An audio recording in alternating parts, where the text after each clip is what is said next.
Welcome, thank you for tuning in NeptuneKnives. So this is a quick video for a customer. I had previously uploaded a video reviewing the Boker Dark Hollow, and it showed some quality issues on that knife. I had two in stock and a customer had ordered the second one, and upon inspection that one actually had lock rock. So I contacted my distributor and we were able to replace it for a new one. And I wanted to show how the new one came packaged. It actually had this wrap over it. So I asked him what he would like to do, and we discussed it, and regardless of whether or not my distributor would allow me to return another one, I decided let's take a chance, especially since this is a customer of mine. I want to, to the best of my ability, give him a product that will be well worth his money and hopefully have no safety issues. A little bit of scuffing, just very little, just on that one spot. You can see there's some dust from the factory.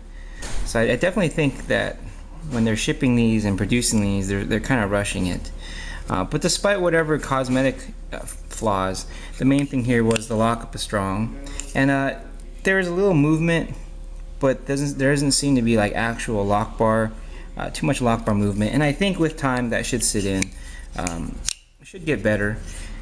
But probably the best thing here is that the hardware. This is the best hardware I've seen so far on one of these. For most of the body screws, they are perfectly brand new. Looks like they've never been tampered, or the person working in the factory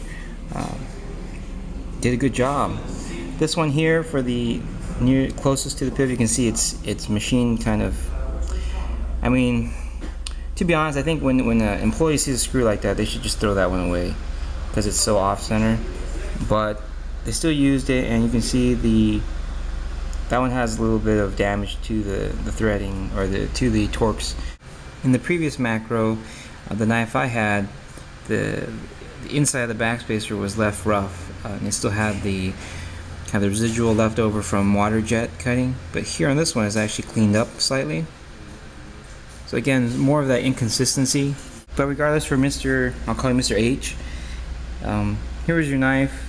I think overall they did a good job. It's centered, and the grinding on the blade looks decent. It looks good.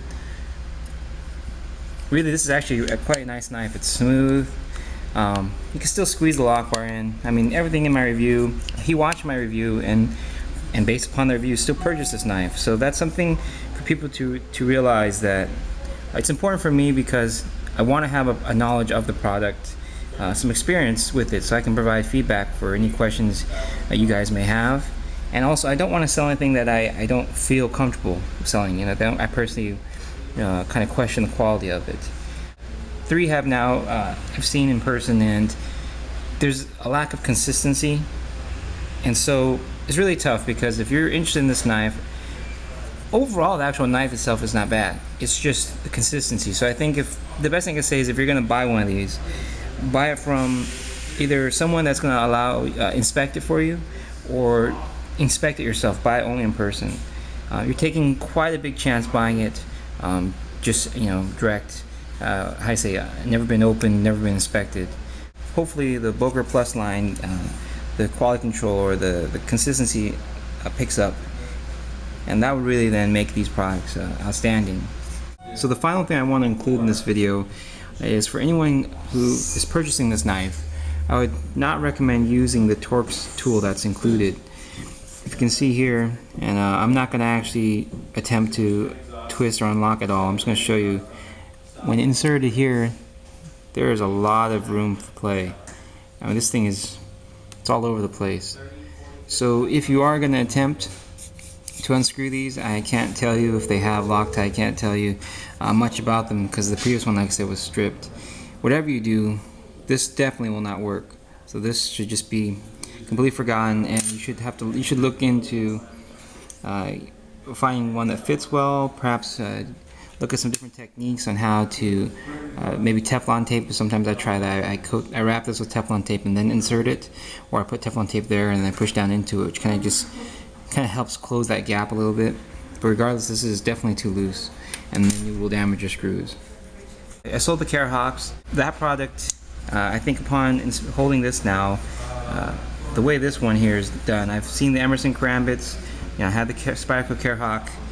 Look for the review of this Fox Knives Karambit, because this one actually I think is pretty good. And I'll be carrying. I have a couple of these right now for sale. They'll be uploaded on my site, and look forward to this review.